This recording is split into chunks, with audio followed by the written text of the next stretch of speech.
인물 중심, 기업 분석, CEO 톡톡. 안녕하십니까, 곽보현입니다.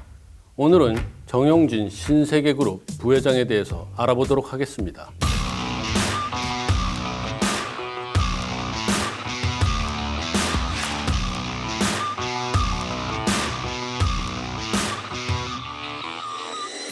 이마트는 지금 사상 처음으로 적자라는 것을 경험하고 있습니다. 왜 이마트가 이와 같은 위기에 봉착했는지, 그리고 정용진 부회장은 이마트의 위기를 어떻게 뚫고 나가려고 하는지, 이러한 이야기를 비즈니스포스트의 박혜린 기자와 함께 나눠보도록 하겠습니다.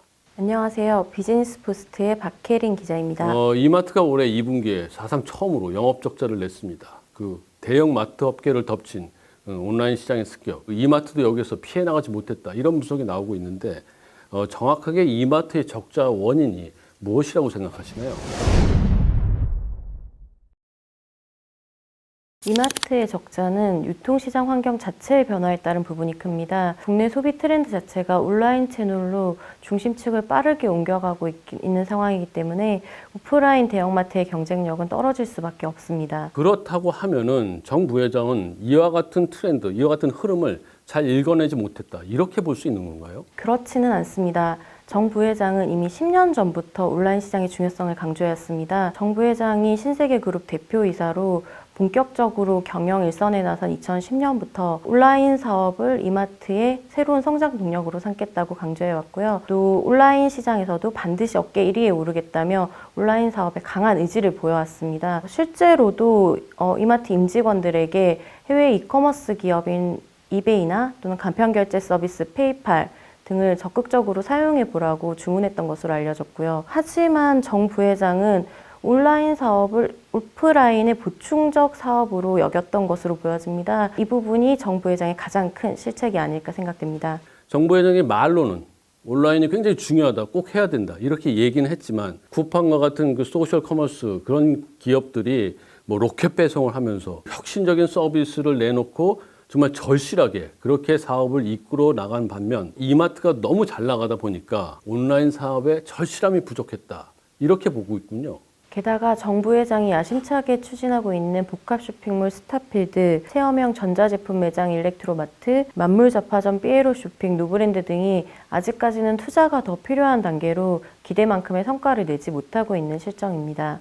결국 정 부회장은 유통시장의 변화, 그리고 소비자 행태의 변화, 이런 것들을 감지를 한 것 같습니다. 근데 여전히 그 오프라인 대형마트인 이마트의 잘 나가고 있는 실적, 여기에 좀 안주를 했었던 것 같고요. 혁신을 이뤄내지 못했기 때문에 이와 같은 위기가 찾아왔다, 이렇게 분석을 할 수 있을 것 같고요. 그리고 오프라인에서도 여러 가지 변화를 지금 시도하고 있는데 아직 연근 단계는 아니다, 이렇게 좀 생각이 되고요. 한편 올해 3월에 정 부회장이 신세계그룹의 통합 온라인 법인을 세우고 sscom이라고 출범을 했습니다. 근데 정 부회장이 온라인의 이런 변화를 몰랐던 것도 아닌데 이와 같은 본격적인 온라인 사업이 늦었던 그 이유는 무엇일까요? 첫 번째로는 정 부회장이 온라인 사업 강화를 위해 여러 차례 시도했던 국내 이커머스 기업 인수가 불발된 점이 영향을 미쳤던 것으로 보입니다. 확실히 이마트가 이미 온라인 시장에서 입지를 다지고 있는 그런 이커머스 기업을 인수를 해냈더라고 하면은 온라인 사업의 인프라를 구축하는데 굉장히 시간을 줄일 수 있지 않나, 이런 생각이 드는데 말이죠. 그렇습니다. 실제로 정 부회장은 온라인 사업 강화를 위해 11번가를 비롯한 국내 이커머스 기업 인수부터 아마존, 알리바바 등 해외 기업과의 협업, 독자적 온라인 쇼핑 플랫폼을 구축하려는 등 다양한 시나리오를 모색하고 검토했던 것으로 알려졌습니다. 정 부회장이 그렇게 다양한 시도, 그리고 여러 가지 형태들은 다 검토를 했지만 국내 소비자들의 그런 행태나 그리고 유통의 소비 축들이 이렇게 빠른 속도로 온라인으로 옮겨간다, 이거는 미처 생각하지 못했다, 이런 분석이 좀 타당성이 있어 보이네요. 그러면요. 네, 정 부회장이 유통시장의 변화 속도가 이토록 급격할 것이라고는 예측하지 못했을 것으로 보입니다. 정 부회장 스스로도 올해 6월 이마트 하반기 경영전략회의에서 위기는 생각보다 빨리 오고 기회는 생각보다 늦게 온다고 말하기도 했습니다. 그렇군요. 본인 스스로도 그와 같은 이야기를 직접 했었네요.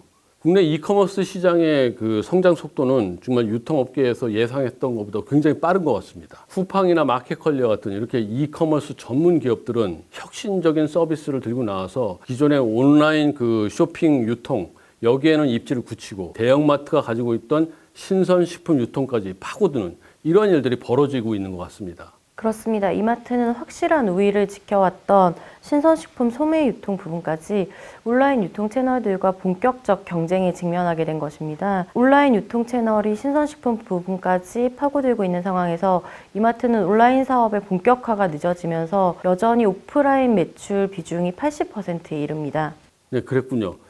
결국 정 부회장이 이마트의 온라인 사업을 강화하기 위해서 이커머스 기업을 인수하려고 시도를 했지만 이것이 실패했었고요. 온라인 시장의 성장 속도를 너무 간과했었던 것 같습니다. 그래서 지금 현재는 온라인 유통 시장에서 이마트는 선구자가 아니고 다른 이커머스 기업들을 따라가는 후발 기업에 지나지 않는 그런 상황이 되고 말았습니다.